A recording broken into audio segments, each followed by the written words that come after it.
The following Let's Play has been rated for mature audiences only. Any attempts to break the game are for entertainment value only. However, if any typos happen to be found, Mwahahaha!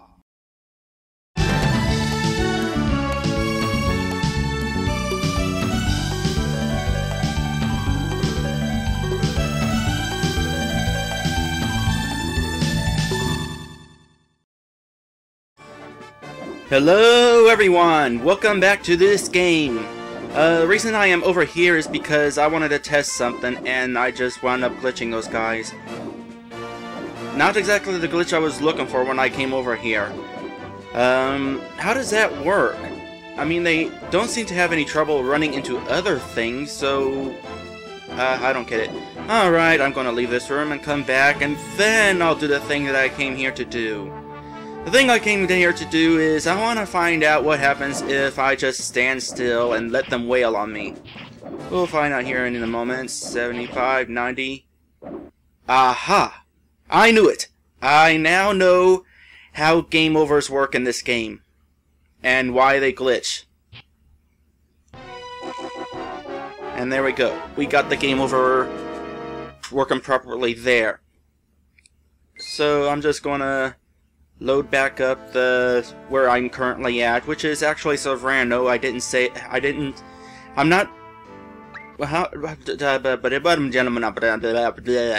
Anyway, I'm back here in Sovrano because there was another thing I want to look at. I realized that whenever I came here around the hot air balloon area, I didn't actually look around the whole hot air balloon area, and I was thinking, is there a path that I have not yet taken? As it turns out, there might be. I'll show you in a minute. As for the game over glitch, I'll explain what I'm thinking in a little bit whenever I go to the next level. But first, let's go ahead and here. I didn't notice this. I just wound up going straight over here. Didn't think to check if there was a hole in the fence, which there is, and there's a whole bunch of soldiers over here. Good to see you, SS sir. We'll make sure no one attacks Sovrano from the south. Who else is willing to bet that somebody's eventually going to attack Sovrano from the south? I'm probably going to have to return to take that path eventually. Either that or that hot air balloon is going to go somewhere real special. Anyway, when we last left off, a bunch of things happened. First off, our friend Tom the Assassin got caught by the bad guy, and he's currently being tortured until he tells the bad guy that SS here is the person who sent him to kill the bad guy. Hopefully that doesn't happen. Also, SS managed to get his holy spell back. Except he didn't. Because even though he got it back, he can't quite remember it. Not entirely sure how that works, but, you know, in a world with psychics and that sort of thing, I'll just go with the flow.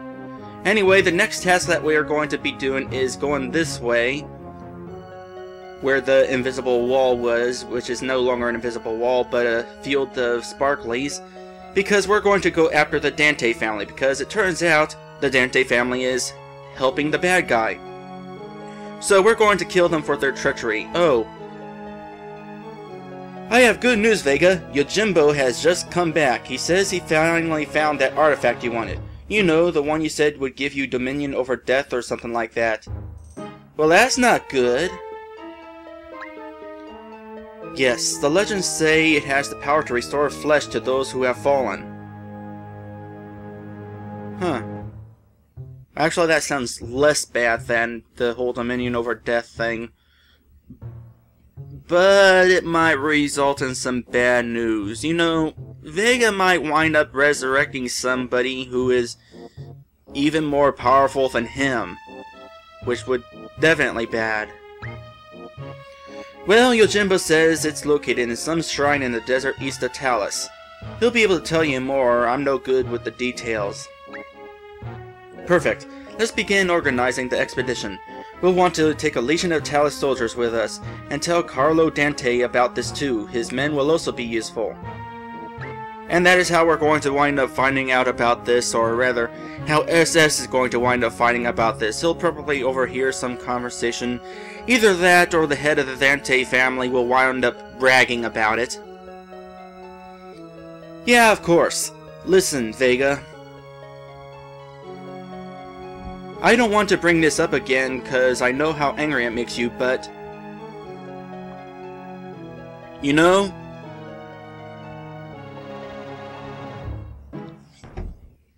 What if the powers of this artifact you want are only a legend, is supposed to be a question? I mean, we have no proof it'll do what you say it does. Of course it'll do what he says it does. It's a rumor, and rumors are always true. Or a legend. Whatever. We've been over this far too many times. I've had visions of claiming this artifact. I've seen the miraculous things I'll do with it. Are you suggesting that a psychic with my abilities would know how to interpret visions? Interpret's a weird word. Or however you say it. Interpret? I don't know. All I'm saying is... You're not really a god. I know we got most of these saps and talus fold and we're living the good life because of it, but don't buy into your own speeches. If you do, there's a chance we might stuff this up soon. Or stuff up this con, whatever. I told you before, this isn't a con. I will make all I'm saying a reality once I've retrieved the artifact. Oh, so he actually wants to become a god. Well, that's even worse! Okay, no need to blow your top. I'll start organizing the expedition and notify Carlo Dante. Good. Now there's the matter of last night's assassination attempt to discuss. I think we handled it pretty well. Right as I was about to break his second neck... His second neck? What? He told us that SS sent him. Uh-huh. Then we killed him and destroyed his body. See, Tom, I told you. The moment you would tell them, they're just gonna kill you anyway. But did you listen? No! All we have to do is avoid telling anyone else about it and make sure we kill this SS before he sends another one. Unless we want people to know about it. Consider this. Why would SS send an assassin with no connection to the terrorist government to kill me? Because he didn't want the incident traced back to him. I say we let the people of Talus know. It will further demonize the terrorist government to them, and it would create some problems for SS back home. Sounds good. Make it the topic of your next speech. Well, things are kind of sucking now. Alright, so if I step forward here. Level 10, the High Road. Sometimes I do not like RPG Maker 2's text. So is it going to tell me that it's the High Road on all of these spaces? I don't know why I have to check this, but you know what? I might as well check this. Incidentally, whenever you have a text screen on this, like this, events get put to a stop. As you can tell, the sparklies are no longer there because the text is on screen. Now, I don't think that would be the case had this effect actually been set to infinite or whatever the option is. But with special effects like this, you have the option to either have it stop after a certain amount of repeats, or you could just have it automatically repeat forever. I'm not entirely sure what he's doing here, but if I had to guess, I'm saying he's actually telling the script itself to repeat the effect. And yes, I know we're on the high road. In fact, if I do this, it's just going to get annoying. So let's move on. Speaking of annoyances, I still need to talk about the game over thing. A tent. I did not expect a tent here. I can't go in the tent. Oh. Some of our soldiers are here. Don't worry, SS Sir. We won't let any of those jerks through. Alright. Where is this anyway? Not sure. I like the little barricade though. That's an actual graphic model of RPG Maker 2, but whatever. Oh goodness, we're going into another cave. I think that cave is hovering slightly above the ground. Hold on, let me go back out here and rotate the camera a bit just to see where the bottom of this here cave actually is. No. Something about it looks funny on the bottom though. I'm not entirely sure what. Anyway, we got more bats, or birds, or whatever you want to call them, so we're just going to skip them. And I'm going to go ahead and... Water? Is this water? No, it doesn't look like water. What is this? Let's find out. Ah, we're in an ice cave. Too bad this cave won't actually be able to be icy. So, if we're in an ice cave, does that mean if I use fire against this wolf, it'll... Yep, that's exactly what I thought it would do. Alright, you remember that one passage that was all zigzaggy and I got caught on the walls because an enemy was slightly off to the center, slightly off-center, and it was like, that's a terrible idea, this path should not be that narrow. Here's another issue I have. If I just go here and hold up, why am I unable to move? RPG Maker 2, you make no sense. I mean, if I'm trying to step on this spot, so why can't I move onto this spot? It's not like anything is actually obstructing me. I guess this is actually considered a corner rather than a slant in RPG Maker 2 physics terms. Oh goodness, ice puzzles. Alright then. Except I didn't want to do that. Yeah, I know it's not a puzzle if it tells me, whatever. Anyway, oh goodness, and now we got one of those things. I'm not entirely sure what that is. So... let's just use fire on it. Ow. Can I use fire on it? Ow. Can I not attack it? I can't attack this thing! Oh wait, now I can. What the heck? It wasn't working a moment ago. Oh my goodness, that thing has a lot of health. I'm about to die already. How much health does this thing... there it goes. Oh, so that sparkly thing was a barrier. Well, I'd find out what would happen into... you know what, I'm at the beginning of this area anyway. I might as well just go ahead and figure this out again. Even if I die, whatever. I won't lose that much progress. Alright, let's try going through... Ow. Alright. Die. Anyway, this glitch that I was talking about, the game over glitch. The reason why I stand still, or the reason why it was sometimes glitched is because of how RPG Maker's default game over system works. I mean, Tsunami, oh goodness. Really? And there's a save point right there, and I can only take one more hit, and I have no magic.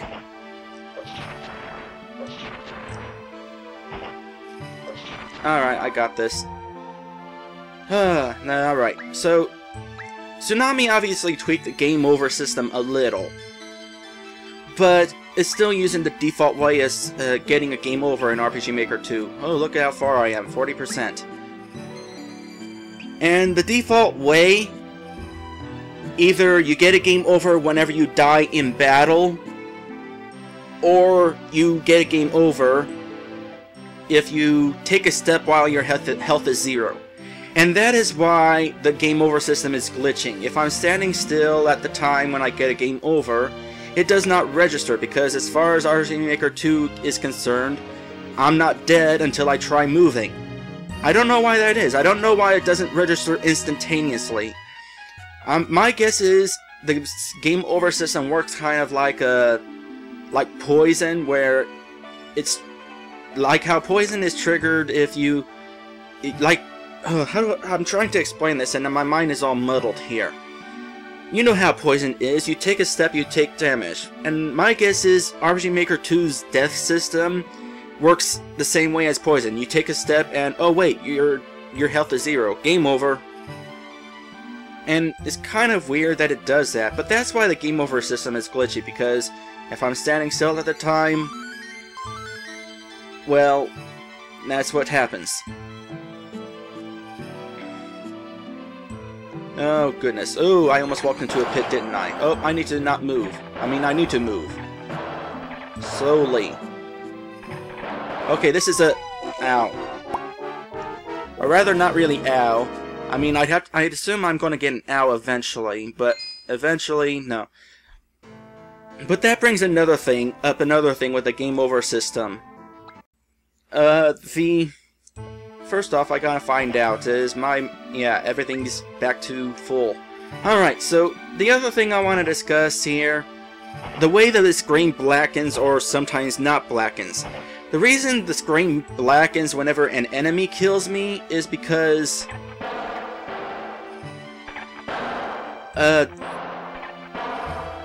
RPG Maker 2 has two different types of commands. Ow. Oh goodness, this looks mildly... Oh, is there a potion in there? I think there's a potion in there. Alright, let's do this. Yep. Ah, there's my health back. Alright. How am I going to do this? Alright, I think I know what to do. Anyway, the reason sometimes the screen gets blackened for a game over and sometimes not, it's a tricky explanation, but I'll try to do my best. There are two types of commands with RPG Makers. You're probably going to be weak against fire, I hope. Who is this guy, anyway? Oh, wait, that's not his weakness, is it? That doesn't seem to be his weakness either. Was that my target? I forgot to go back and check where I'm supposed to go in order to survive and... Oh, that's the end of the level. Hey! SS, I'm over here! Alright. No, I don't want to continue. Yes, I want to return to town. Anyway, so... This is hard to explain. I'm going to go to the end while I explain this. But RPG Maker 2 has two types of commands. There's the first type of command works whenever you trigger events. Whenever the player triggers events. Those are like regular event types. And then there's commands that work whenever you're talking about an action script. An action script is like the enemies, how they're swinging the sword, the way they're programmed to do that, that's an action script.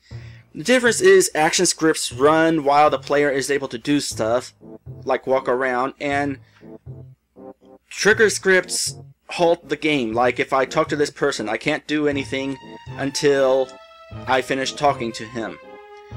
The thing is, when it comes to like making the player character model disappear or lean over or shrink or grow or turn into a pancake or turn blue, RPG Maker 2 is versatile. Those commands are only available for trigger commands. And enemies kill you through the use of... Let's see. Alright, so the target is in the Dante compound. I don't know what the deal with that gold guy was. But anyway, what was I saying? Something about... Let's see. Oh yeah, all the stuff that affects the player character model, those can only be triggered with event commands. And the enemies, whenever they kill you, they remove your health through action commands. And because they're causing damage, or because they're an action command that kills you, that when you get a game over, the game over itself is caused by an action command, or rather, the trigger for the game over is caused by an action... Oh, this sounds really confusing. Basically, the command to make the character disappear when he dies is not available for action commands, and since when you get a game over it's caused by an action command, what Tsunami does is make the screen black. That way he hides the fact that SS is still standing there perfectly fine. And that's why whenever you fall down a pit, which is caused by a trigger command, he doesn't blacken the screen, because then he can actually animate SS. Level 11, White Hills. It's a big, expansive area. You should not have big open areas like this. I don't have to kill those guys. This is too open. You need to at least have scenery. Whoa, what was that? Screen just got darker. Are you making it get darker as I go further out here? Oh, it's another one of those squid things. There's too much open space. And there's a cliff. And then it's not a cliff? Wait, I mean not a cliff. Not a cliff. Why did the screen go dark at some point and then it was not dark? You guys saw that, right? Interesting. And then if I go further over here to the lake... Oh goodness. This sort of situation. So do I have to kill... Wait. Now that it's bright, will this be open? No. What happens if I walk into it? Alright. Anyway, now you know, guys know why the game over is glitchy. Now you know why sometimes it screen blackens and sometimes it doesn't. Boy, this guy has a lot of HP. I mean, when you consider the fire attack is causing 40 damage, since it's a weakness, compared to the spear's 10 damage, yeah. Okay, so now that that explanation is out of the way, I guess the next thing to explain is the yellow guy is faster, so that's what the difference is. But I can still outrun him. The next thing to explain, I guess, is... Oh goodness, we got one of those Dante guys again. Yeah, no. Next thing I should probably explain is there a way to get around this limitation of action commands and trigger commands and being able to use whichever command whenever you want? And the answer is yes, there is actually a way around these limitations. And it's an actual trick glitch sort of thing. Oops. I need to use fire. Alright. It's some sort of trick involving airships. I'm not going to go into full detail because it might be confusing if you've never used RPG Maker 2 before. But the trick is, whenever the player enters the map, you're supposed to immediately put the player in a vehicle of some sort. Whether it be an airship, a flying carpet, or... what have you. Oh, no, no, not those. Oh, I'm gonna game over here. Unless I clear the level. That'll work. Oh boy. Cutscene. I'll explain the airship thing in a bit. I still have a little bit of time. Carlo, what's going on out there? That government piece of crap SS finally came. That's why Vega sent all his... This game has too many swears. Soldiers here. Now get in the back room. Things could get ugly. I don't even see why we work with that donkey's behind. He doesn't even give a poop about anything except his own... Stop that! Because we need the sex money for hookers and that. That's why. Do you realize my ancestors Antonio practically ran this country? Now look at us, camping out in the mountains. Why do you use that word so much? Stop using that word!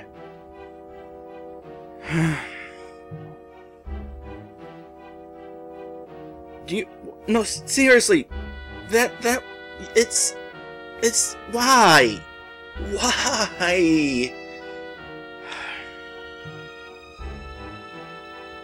The hooker lumbering syndicate almost destroyed us before they went belly up. But I'm not going to settle for this. I promised my father that I'd make this family powerful again. I'm not about to let some government ruin that. I know, you give that same speech every day. You never do anything about it. Oh yeah? Have sex with you then. Before long that SS will be 6 feet under and we'll be on our way back to the top. Well yeah, I'm fairly certain I'll die at some point, but you know what? I'll just reload the game. You're screwed.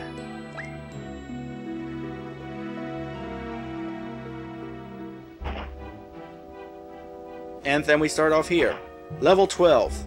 Level 12, Dante Compound.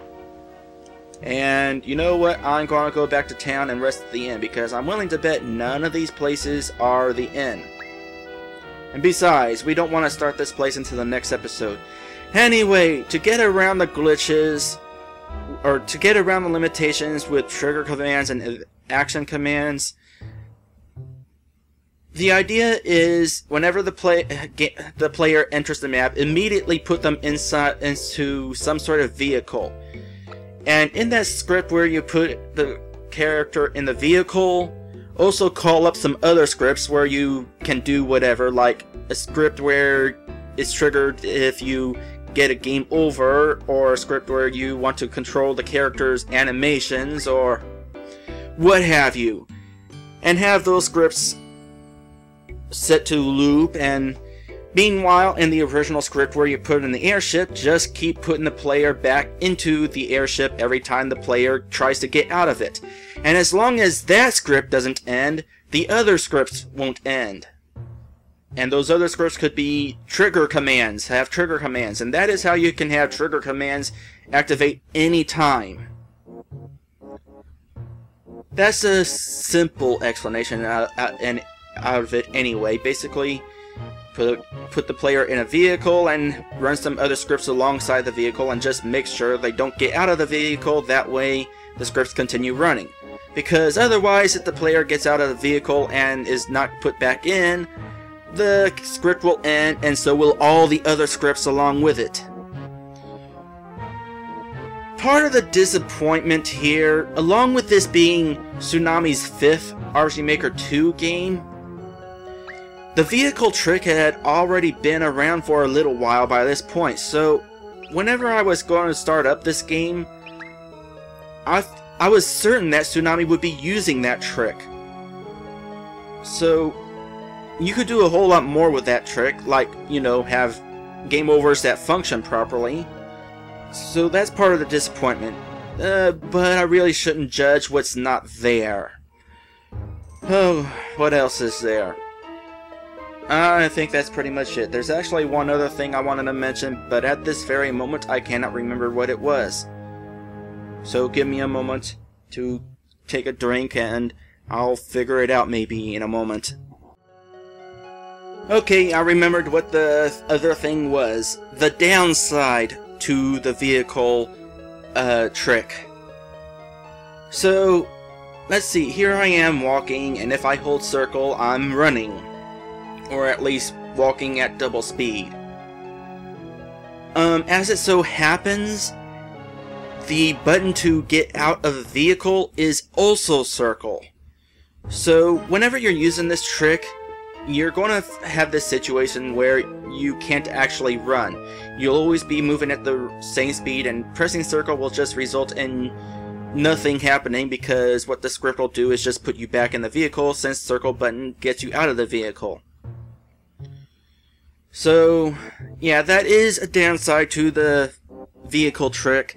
I don't think it's that big a deal. The way I see it, what one could do is make it so that when circle is pressed, you get put into a different vehicle that goes at double the speed. That way it's like you're running, and then pressing circle again will turn off your running and put you back in a normal speed vehicle. Anyway, that's all you need to know about how RPG Maker 2's game overs work, about how there's trigger commands and how there's action commands and the vehicle trick. And that's the end of this episode. Next time we're going to go into the Dante family compound. I'll see you then.